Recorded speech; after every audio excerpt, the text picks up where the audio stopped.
right, guys, welcome back to another episode of Marlins 9. As always, I'm your host, Jeremiah Geiger. Glad you're watching on YouTube or listening if you're listening on Spotify or Apple. Glad you're with me today for another podcast episode. We are in September. It is the last month of the season for the Marlins, and for better or for worse, the Marlins season is coming to an end. No more Marlins baseball. Just about 3-4 weeks. So, kind of interesting to say the least as we wind down the season, where we're going to be able to reflect upon this season and see how the organization builds upon it heading into 2025. But with the last month, I still have a few storylines, some topics that I want to talk about and keep my eye on. And if you're watching the podcast, you're probably a really big Marlins fan. And you have some topics and questions too. So I opened up the mailbag on Twitter, and anybody was available to ask a question, give me a topic that they'd like to hear about on the pod, and I got some good ones. We're going to get into that a little bit later. But the first couple things I want to talk about, I have a couple questions on my own. First one is how Connor Norby and Kyle Stowers, I want to see, how do they continue to develop? I want to continue to see them produce at the major league level. Connor Norby has been a really, really pleasant surprise, a great addition to this lineup. That coming over from Baltimore after the Trevor Rogers trade. Of course, with Kyle Stowers, who struggled at first, was struggling to make contact. The strikeouts were up, but he seemed to settle in once his pal, his buddy Connor Norby got called up as well. And both of them have been pleasant surprises for a team that has been, shall we say, wanting in power and extra bases and the offensive department. Their bats have been good additions. Connor Norby is to me at least, can be a really, really good player in the future. I think he's a very advanced hitter, spreads the ball from gap to gap, good bat to ball skills. I mean, he is fun to watch. The question with him, I think at this point, is where will he fit in defensively for the Marlins as we kind of move our sights towards next season? Where will he play defensively? Is that third base? Is that second base? How does that factor in with Jake Berger, with other prospects coming up, maybe like Davison De Los Santos, who's a corner guy, DH type profile? So that's my question with Norby, but I believe in the hit tool. I think it's really good. And I think if he plays 162 games next season, he has the chance to easily go for 25 home runs, 30 doubles, 280 type hitter, 270 type hitter. He's got a good bat. Stowers, it's all about the contact for me. It's all about the contact because the peripherals are great. And when you grow up playing baseball and you put a good swing on the ball, and it's a rocket right off the bat, and it's an out, you can live with that. I can live with that because you're doing all you can. It's not like you're missing the pitch. You didn't chop at it. You didn't pop up, and it was a I guess uncompetitive at bat, and that's what Stowers kind of portrays. Reminds me a lot of Jesus Sanchez in terms of how the bat speed and the exit velocity is there for Kyle Stowers, especially the bat speed. Dude can swing hard. It's all about making consistent contact. But you look at the numbers. I mean, his bat speed's 81, 82 miles an hour. Even on outs, even on a ground ball, even on a deep fly ball. So the power will come, the extra base hits will come when he hits the ball. It's just about maintaining a consistency at the plate, keeping the same approach, and honestly not letting the mental part of the game affect him so much, which I think early on it was clear that it did, and a lot of people were overreacting. I myself thought that maybe it was time just to option him to AAA, let him clear his head, but they stuck with him. They kept playing him almost every day, and he had a really great road trip. Really great road trip. Had a big 3-run home run against the Giants this past Sunday. So that was really good to see. A lot of friends and family of his in attendance for that. So Norby and Stowers, Connor Norby, Kyle Stowers, really excited to see the last month for them in the lineup. How do they produce and what momentum they can carry on into the offseason, into 2025. The other topic that I had, and I kind of wanted to really keep tabs on, close tabs on, is Max Meyer. Max Meyer has been underwhelming to say the least. Um, just the stuff. It's not a matter of the slider. It's not necessarily a matter of velocity because he can throw the fastball at 94, 95 consistently, ramp it up to 96. But there are questions whether he can stick in the rotation just based on his overall profile. The changeup has yet to become a consistent third offering. He's thrown it a little bit more. I believe 2 starts ago, he threw it 26% of the time. It was the most he'd ever thrown it in his career. But, the fastball is getting hit. It seems like it doesn't play too much, that the movement's not there. You could say it's more of a flat offering. Um, for someone that's throwing that velocity, it's not 100, it's not 101. 94, 95 big league hitters are going to hit it, right? So there is some work to be done with Max Meyer if he wants to stay in the rotation ultimately. So these next few weeks, to me, I would say Max probably has 3 or 4 starts left. I'm not going to look at the calendar exactly and figure it out.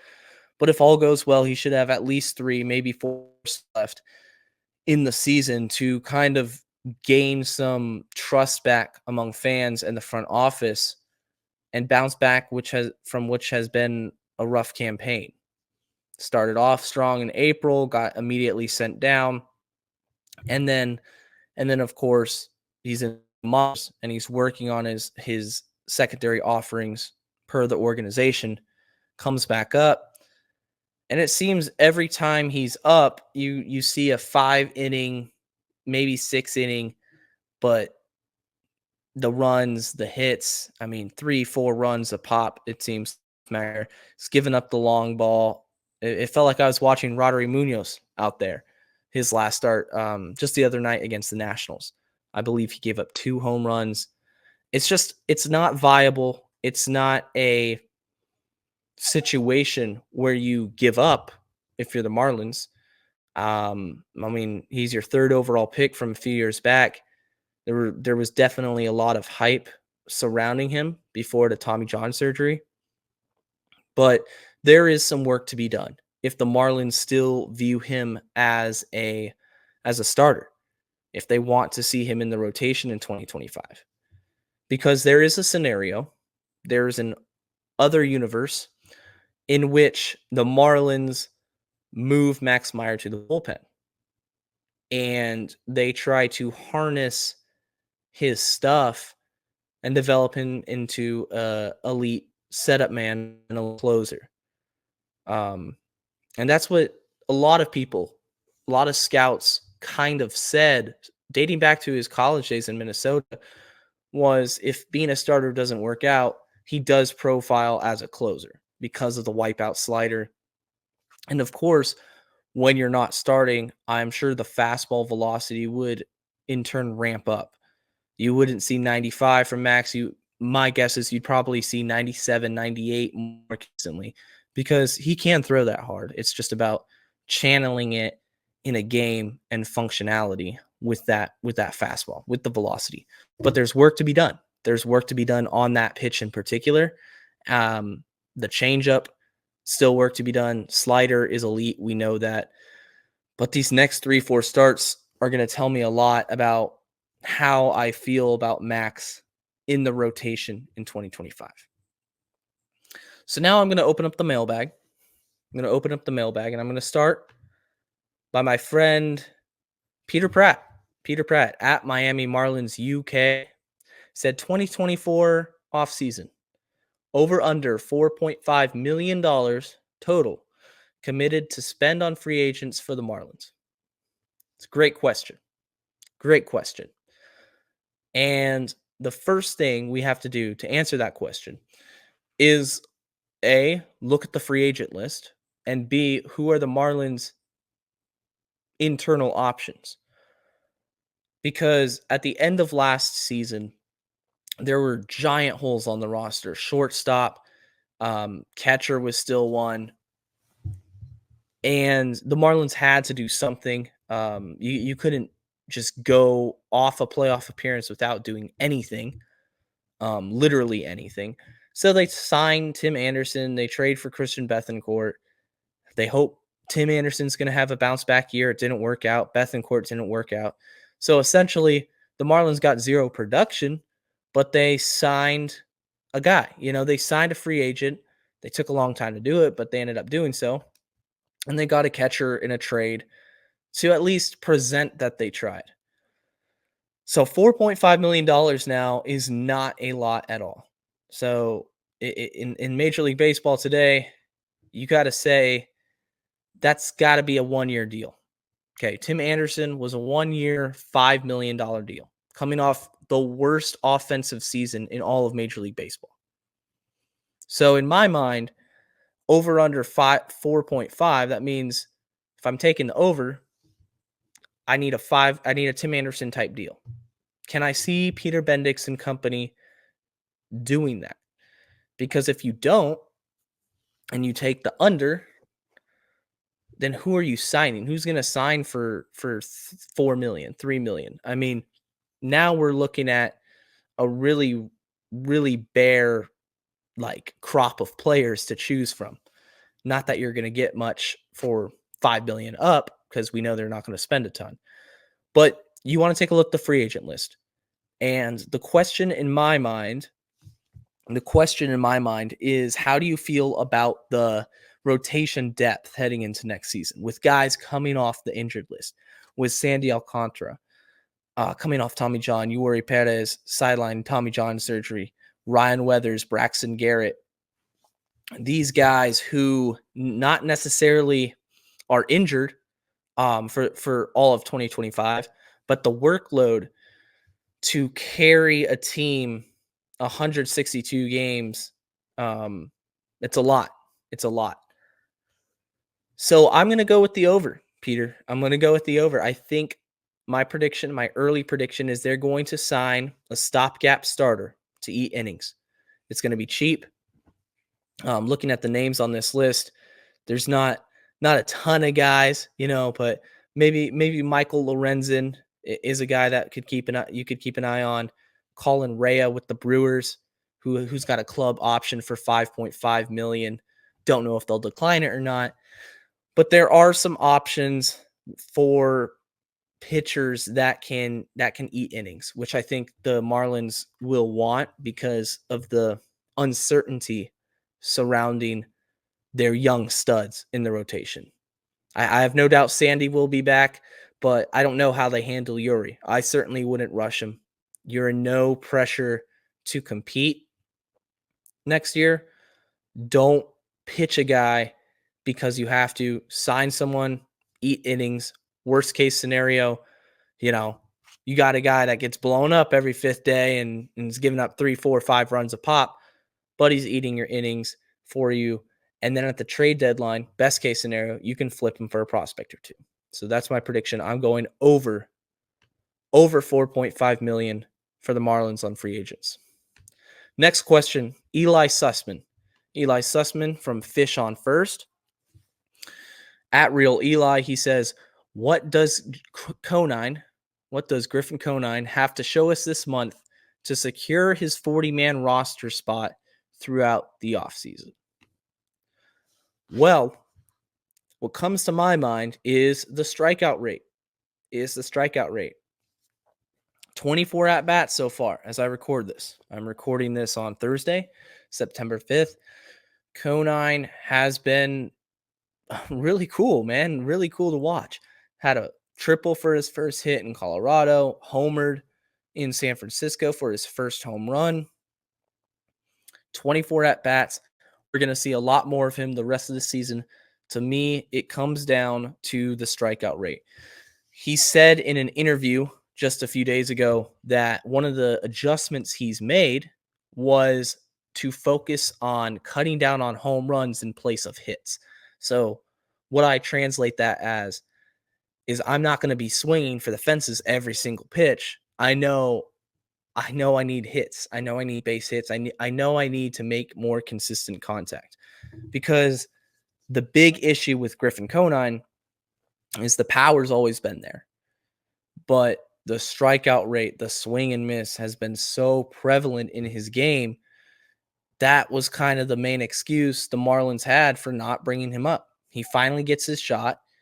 He's 27 years old, and the Marlins are going to have a decision next year for the 40-man roster, also playing time next year. Is Conine going to be a part of the Marlins organization? I think this final month will tell us.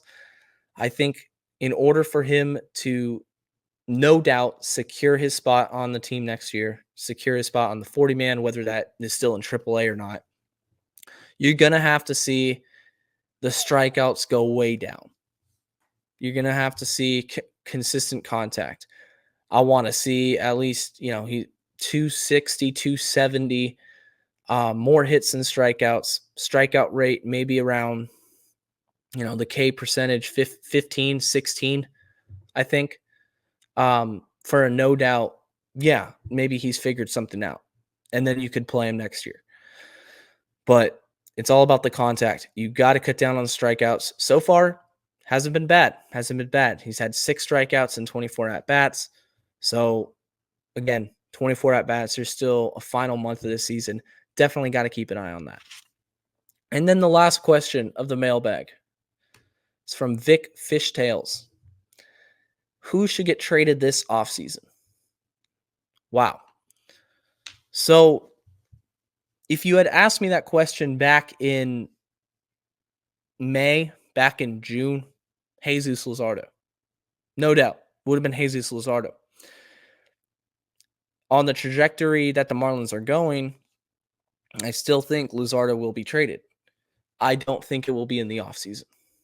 I don't know if anybody will be per se traded in the offseason, just because of the availability aspect. Luzardo isn't available to pitch the rest of the season. So you're not going to get a sample size of his 2024 the sample size of his 2024 season is so limited, and the final result of it was missing a ton of time to injury. I think you'd be selling extremely low on him. And that's the exact same thing I talk about Sandy for. So you're not going to trade Sandy in the offseason. You're just not. Because the fact of the matter is, when you're coming off an injury, especially Tommy John surgery, teams are going to want to see you bounce back. How are you going to perform coming off an injury? Can you stay healthy? So, Vic, I think Luzardo should be traded, but it's going to be in the season next year. I don't think the offseason you're going to see him get traded. Luzardo is the number one guy, though. Number one guy. I think Sandy and Luzardo both. I don't want to trade Sandy. I would hate it if the Marlins traded Sandy Alcantara, but I see a world in which both those pitchers are traded by next deadline. Now, on the offensive side, in the offseason and in the bullpen, there are some pieces, some low-level pieces you could flip. We've seen Peter Bendix make these types of trades, and I'm not going to delve into the minor league system because I wouldn't trade from your minor league depth. But bullpen, if you see a scenario where you can trade Calvin Fauché, I could see that happening too. I think the bullpen isn't as important for next season as it is maybe in 2026, 2027, you're just not going to compete. So if you can get a good offer from a team that's really high on Fauché, for example, then you take that. Then you consider doing that trade. Offensively, I don't think you should trade anyone right now. I don't think you should trade Berger. I don't think you should trade Sanchez. I don't think the value for Jesus Sanchez is as high as what you would want. And I think Jake Berger is a really good player who can be here until the next competitive team rolls around. I think he can be a building block, kind of a cornerstone for this lineup. And when you're in a rebuild, you want guys like that. You want cornerstones, building blocks. I think Jake Berger obviously came over from the White Sox last year, had a great second half for the Marlins, took them into the playoffs. And now this year it's been rough. He's had a great second half this year. He's heated up. We know the power's there. The average has gone up after a really rough start. I mean, he was hitting just about 200, but average is up. The homers are there, the power's there. Where do you play him? DH, first base, maybe third base, depending where Norby goes. But I say you keep him. I know that name is going to be floating around, but in my opinion, you without a doubt keep Jake Berger. You keep Jesus Sanchez. The value's just not there. And besides that, there's really nobody else I can think of considering trading. Xavier Edwards, you're not gonna trade. These guys that are gonna come up, these are the future. And to answer that, it's just you got to wait and see for next year at the deadline. I'm sure there's going to be a lot of rumors with Berger, but you got to keep him. Got to keep him. You need leadership. You need building blocks. Berger is one of them. Well, guys, that's going to do it for today's episode of Marlins 9 mailbag episode. Thank you all for listening. Let's have a final month of September and enjoying the Marlins, and let's go fish.